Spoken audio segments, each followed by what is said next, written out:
আইয়ুব আলাইহিসসালামের ধৈর্যের পরীক্ষা। আসসালামু আলাইকুম প্রিয় দর্শক, আজকের ভিডিওতে আমরা জানব আইয়ুব আলাইহিসসালামের ধৈর্যের পরীক্ষা। আপনি যদি আমাদের চ্যানেলটি সাবস্ক্রাইব করে না থাকেন তবে এখনই সাবস্ক্রাইব করুন। চলুন ভিডিওটি শুরু করা যাক।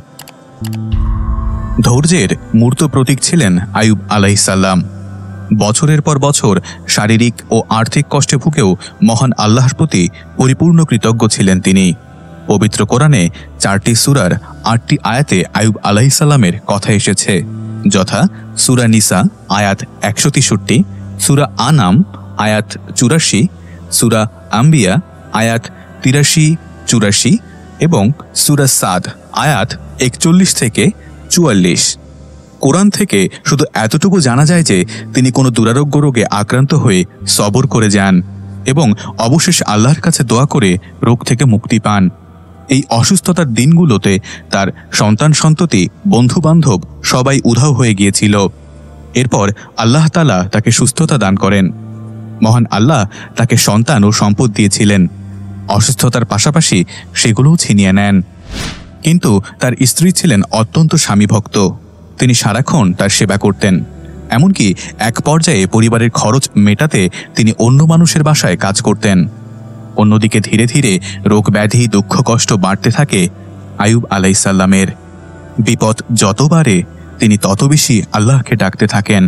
যেভাবে শীত বাড়ে মানুষ তত বেশি শীত বস্ত্র দিয়ে নিজেকে জড়িয়ে রাখেন, আল্লাহর জিকির দিয়ে তিনি তার দেহ ও অন্তর তরতাজা রাখেন। বিপদে ধৈর্য ধারণ এবং আল্লাহর পরীক্ষা হাসি মুখে বরণ করে তিনি সবরকারী ও চমৎকার বান্দা খেতাবে ভূষিত হয়েছেন। তার ধৈর্যের পরম পরাকাষ্ঠা দেখে মহান আল্লাহ বলেন, আমি আল্লাহ তাকে ধৈর্যশীল হিসেবে পেয়েছি। সূরা সাদ আয়াত 44। বছরের পর বছর তিনি অসুস্থ শরীর নিয়ে সন্তানহীন, সঙ্গীহীন ও সম্পদহীন হয়ে কোনো এক প্রান্তরে একান্তে অবস্থান করেন আর মহান আল্লাহর কাছে দোয়া করতে থাকেন। তার দোয়ার ভাষ্য কোরআনে এভাবে এসেছে, আর স্মরণ করো আইয়ুবকে, যখন সে তার রবকে ডেকেছিল, বলেছিল, আমি তো দুঃখ কষ্টে পড়েছি, দুঃখ কষ্ট আমাকে স্পর্শ করেছে, আর আপনি তো সর্বশ্রেষ্ঠ দয়ালু। সূরা আম্বিয়া আয়াত 83। দোয়ার ধরন অত্যন্ত নমনীয় ও মার্জিত, যথাযথ আদব ও শিষ্টাচারপূর্ণ। নেই অভিযোগ, নেই অনুযোগ। কষ্ট আমাকে স্পর্শ করেছে, কঠিন বিপদেও মধুময় আবেদন। আবেদনের ভেতর ভাব আছে, মর্মস্পর্শী আবেগ আছে, আছে কষ্টের কথাও। তবু কোনো আবদার নেই, চাওয়া পাওয়া নেই। শুধু এ কথা বলে থেমে যাচ্ছেন, আপনি তো সর্বশ্রেষ্ঠ দয়ালু। আল্লাহর বিরুদ্ধে কোনো নালিশ নেই, কোনো জিনিসের দাবি নেই। তাতেই খুশি হয়ে মহান আল্লাহ তার দোয়া কবুল করেন। তার দোয়া কবুল করে আল্লাহ বলেন, আমি তার ডাকে সাড়া দিলাম আর তার যত দুঃখ কষ্ট ছিল তা দূর করে দিলাম এবং তার পরিবার পরিজন তাকে দিয়ে দিলাম। তাদের সঙ্গে তাদের মতো আরও দিলাম আমার পক্ষ থেকে রহমত এবং ইবাদতকারীদের জন্য উপদেশসমূহ। সূরা আম্বিয়া আয়াত 84। কিভাবে দূর হলো অসুখ সে বিষয়ে পবিত্র কোরআনে এসেছে, আমি তাকে বললাম, তুমি তোমার পা দিয়ে ভূমিতে আঘাত করো, ফলে পানি নির্গত হলো এবং দেখা গেল যে এটি গোসলের জন্য ঠান্ডা পানি ও পানের জন্য উত্তম পানীয়। সূরা সাদ আয়াত 42। এটি ছিল অলৌকিক ঝর্ণা। ইতোপূর্বে শিশু ইসমাইল আলাইহিসসালামের ক্ষেত্রে এমনটা ঘটেছে। তার পায়ের আঘাতে জমজম কূপ তৈরি হয়েছিল। এটা নবীদের মুজিজা, এটা নবীদের বরকত। নবী রাসূলদের পদতলে মহান আল্লাহ বরকত ঠেলে দেন। সেই বরকত থেকে সিক্ত হয় প্রকৃতি ও পৃথিবী। এই বরকতের পানি দিয়ে আইয়ুব আলাইহিসসালাম গোসল করেন। তিনি সুস্থ হয়ে যান, একে একে সম্পদ ফিরে পান এবং সন্তান লাভ করেন। আইয়ুব আলাইহিসসালাম তার প্রাকৃতিক কাজ সারতে বের হতেন। কাজ সারার পর তার স্ত্রী তার হাত ধরে নিয়ে আসতেন। একদিন তিনি প্রাকৃতিক কাজ সারার পর স্ত্রীর কাছে ফিরতে দেরি করছিলেন। আগমনে দেরি দেখে স্ত্রী এগিয়ে যান। ততক্ষণে অলৌকিক ঝর্ণায় গোসল করে আইয়ুব আলাইহিসসালাম সম্পূর্ণ সুস্থ ও সুন্দর হয়ে যান। তার স্ত্রী তাকে দেখে বললেন, হে মানুষ, আল্লাহ আপনার উপর বরকত দিন।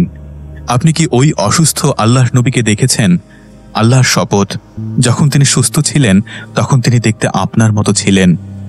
তখন আয়ুব আলাইহিসসালাম বললেন, আমি সেই ব্যক্তি। এভাবে তিনি সুস্থ হন। আয়ুব আলাইহিসসালামের দুটি উঠান ছিল, একটি গম শুকানোর, অন্যটি জব শুকানোর। মহান আল্লাহ সেই দুটির উপর দুখণ্ড মেঘ পাঠালেন। এক খণ্ড মেঘ সে গমের উঠোনে এমনভাবে স্বর্ণ ফেলল যে সেটি পূর্ণ হয়ে গেল। অপর খণ্ডটি সেটির উপর এমনভাবে রৌপ্য বর্ষণ করল, সেটিও পূর্ণ হয়ে গেল। এভাবে সোনা রূপায় দানায় তিনি প্রচুর সম্পদের মালিক হয়ে যান। হাদিসের বর্ণনা থেকে আরও জানা যায়, আল্লাহর পক্ষ থেকে ঝাঁকে ঝাঁকে স্বর্ণের পঙ্গপাল আয়ুব আলাইহিসসালামের কাছে আসে। তিনি সেগুলো সংগ্রহ করেন। রাসূল সাল্লাল্লাহু আলাইহি ওয়াসাল্লাম বলেন, একবার আয়ুব আলাইহিসসালাম কাপড় খুলে, অর্থাৎ বাথরুম ছাড়াই খোলা স্থানে গোসল করছিলেন। এই অবস্থায় এক ঝাঁক স্বর্ণের পঙ্গপাল তার উপর পড়তে শুরু করে। তিনি সেগুলো মুঠে মুঠে করে জমা করছিলেন। তখন মহান আল্লাহ তাকে ডাক দিয়ে বলেন, হে আয়ুব, আমি কি তোমাকে যা দেখছো তার থেকেও বেশি দিয়ে ধনী বানাইনি? জবাবে আয়ুব আলাইহিসসালাম বলেন, ইয়া রাব্বি লাগিনা বি আন বারাকাতিকা, অর্থ, হে রব, তবে আপনার দেওয়া বরকত থেকে আমি কখনো মুখাপেক্ষী হব না। পুরো ঘটনা থেকে জানা যায়, বড় পরীক্ষায় আছে বড় পুরস্কার। সম্পদ ও সন্তান হারিয়ে কঠিন অসুস্থ হয়েও জিকির, ইবাদত ও আমল থেকে বিচ্যুত হননি আয়ুব আলাইহিসসালাম। আল্লাহর রহমত থেকে নিরাশ হননি। মার্জিত ভাষায় অভিযোগহীন, বিরামহীন তিনি দোয়া করেন। মহান আল্লাহ তার দোয়া কবুল করেন। সবরের ফল দুনিয়ায় দিয়ে দেন। সুস্থতা, সম্পদ ও সন্তান সবকিছু ফিরিয়ে দেন। মুমিনদের জন্য এ ঘটনায় আছে বিশেষ বার্তা। প্রিয় দর্শক, আজকের ভিডিওটি আপনাদের কেমন লাগলো তা অবশ্যই কমেন্টে জানাবেন। যদি আমাদের ভিডিওগুলো ভালো লাগে তবে সাবস্ক্রাইব করতে ভুলবেন না। আপনাদের মূল্যবান সময়ের জন্য ধন্যবাদ। ইনশাআল্লাহ আগামী ভিডিওতে আবার দেখা হবে। ততক্ষণ পর্যন্ত আল্লাহ হাফেজ। আয়ুব আলাইহিসসালামের ধৈর্যের পরীক্ষা। আসসালামু আলাইকুম প্রিয় দর্শক, আজকের ভিডিওতে আমরা জানব আয়ুব আলাইহিসসালামের ধৈর্যের পরীক্ষা। আপনি যদি আমাদের চ্যানেলটি সাবস্ক্রাইব করে না থাকেন তবে এখনই সাবস্ক্রাইব করুন। চলুন ভিডিওটি শুরু করা যাক। ধৈর্যের মূর্ত প্রতীক ছিলেন আয়ুব আলাইহিসসালাম। বছরের পর বছর শারীরিক ও আর্থিক কষ্টে ভুগেও মহান আল্লাহর প্রতি পরিপূর্ণ কৃতজ্ঞ ছিলেন তিনি।